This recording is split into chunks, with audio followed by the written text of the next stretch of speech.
नमस्कार दोस्तों, आपका स्वागत है परमात्मा आदि रुद्र चैनल के अंदर। आज हम दोस्तों करेंगे बात महाभारत की।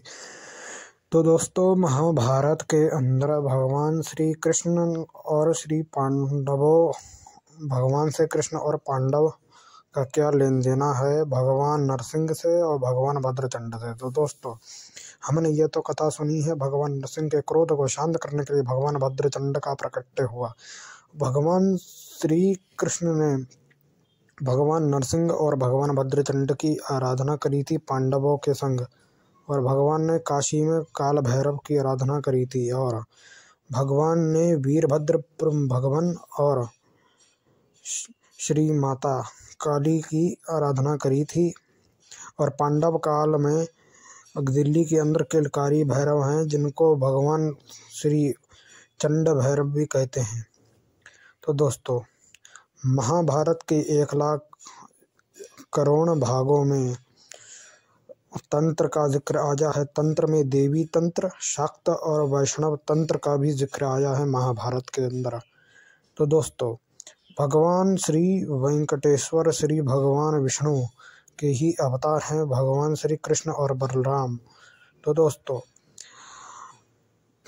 महाभारत में 1,11,000 रहस्य हैं, और इन रहस्यों में शाक्त एवं वैष्णव शैव तंत्र का भी वर्णन आया। महाभारत कभी खत्म नहीं हुई है, क्योंकि भागवत पुराण और अन्य विष्णु पुराण जैसे 18 पुराण या 108 पुराणों में या उपनिषदों में बार बार जिक्र इस चीज़ का आया है कि महाभारत और रामायण युग युगोत्तर होती रही है। तो युग युगांतर में तक है महाभारत और रामायण।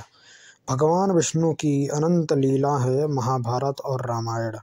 तो दोस्तों, ये बात है जो मैंने आपको बताना चाहा है। और भगवान शंकर का भगवान श्री कृष्ण का युद्ध का भी वर्णित है महाभारत के अंदर।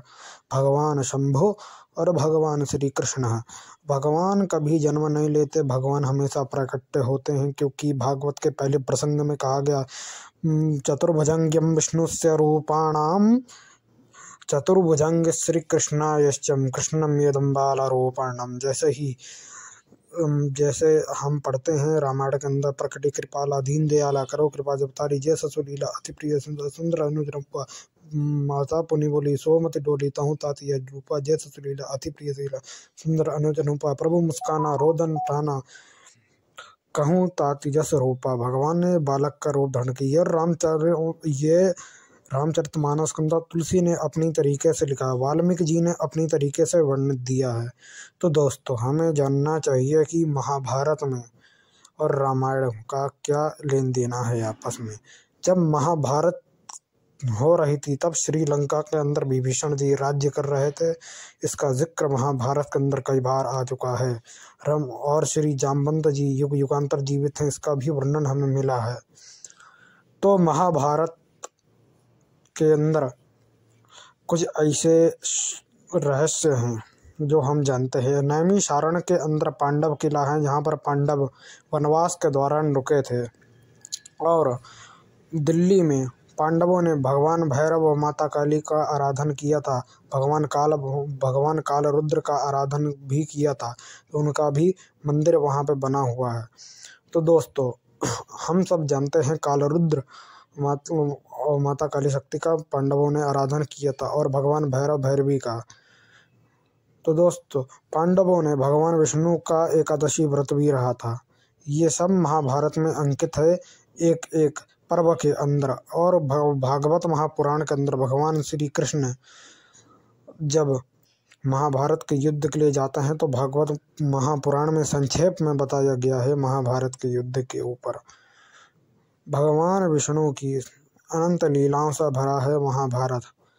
जब भगवान ने विराट स्वरूप दिखाया था और कहा था यनन्नम ब्रह्मांडम वेदतम सर्वा यद्वेद कृष्ण च कृष्णम विदम सर्वजगनाम कृष्णायद भवतम सिंधुम कृष्णमेदम प्रताकृतः कृष्णम तत् सृष्टि प्रकृतम रोमम तद्जडत्तम प्रकृतिवास कद ब्रह्मांड भांडम कृतमेश तत् कृष्णम सर्वेत च।